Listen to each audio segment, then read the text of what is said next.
আবারও স্কুটি এবং 12 চাকার লরির মুখোমুখি সংঘর্ষ এবং ভয়ানক এই সংঘর্ষের জেরে দুই যুবক গুরুতরভাবে আহত হয়েছে।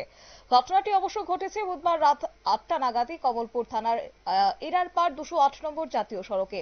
আহত দুই যুবকের নাম সুদীপ বিশ্বাস, বয়স আনুমানিক 23 বছর, এবং অন্যদিকে শিবশঙ্কর দাস।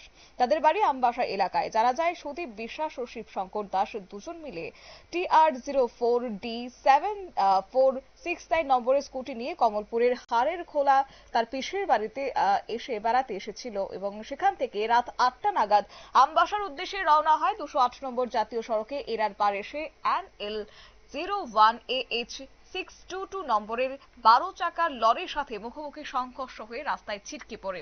শব্দ শুনে সাথে সাথে আশেপাশের লোকজন এসে আহত দুই যুবককে বিমল সিংহ মেমোরিয়াল হাসপাতালে নিয়ে যাওয়ার জন্য ফায়ার সার্ভিসকে খবর দেয়। ফায়ার সার্ভিসের কর্মীরা রাত 9টা নাগাদ ঘটনাস্থলে এসে আহত দুই যুবককে উদ্ধার করে হাসপাতালে নিয়ে যায়। কি রয়েছে বিস্তারিত শুনুন। হ্যাঁ, ওইখান থেকে আনছি। কি তারা করে দেওয়ার পর ট্রাকের সাথে বাড়ি গেছে। দুজন লোক আনছি আমরা, দুজনের বাড়ি ওই আমবাসা। একজনের বাড়ি সুদীপ বিশ্বাস আর একজনের নাম শিবশঙ্কর দাস। এদের বয়স কত সুদীপ বিশ্বাসের?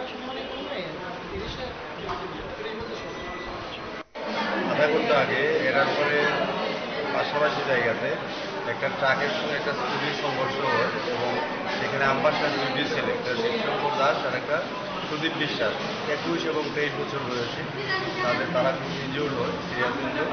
তারপর ফায়ার সার্ভিস গিয়ে তাদেরকে নিয়ে এই মুহূর্তে হাসপাতালে তাদের চিকিৎসা চলছে।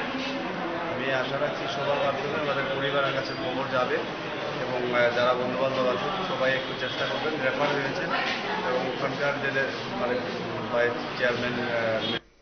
একদিকে এই দুর্ঘটনার বিষয় নিয়ে শুনলেন ফায়ার সার্ভিসের কর্মী এবং অন্যদিকে কমলপুর নগর পঞ্চায়েতের চেয়ারম্যান প্রশান্ত সিনহার বক্তব্য। দুই যুবকের অবস্থা আশঙ্কাজনক হওয়ায় কর্তব্যরত চিকিৎসক ধলাই জেলার কুলাই হাসপাতালে তাদের রেফার করে দেন। কমলপুর নগর পঞ্চায়েতের চেয়ারম্যান প্রশান্ত সিনহা এই দুর্ঘটনার খবর পেয়ে হাসপাতালে এসে আহত যুবকদের খোঁজ খবর নিয়েছেন। তবে মূলত ধারণা করা হচ্ছে যে দ্রুত গতির ফলেই এই দুর্ঘটনাটি ঘটেছে। নিয়ে ছোট্ট একটি বিজ্ঞাপন বিরতির সঙ্গে থাকুন।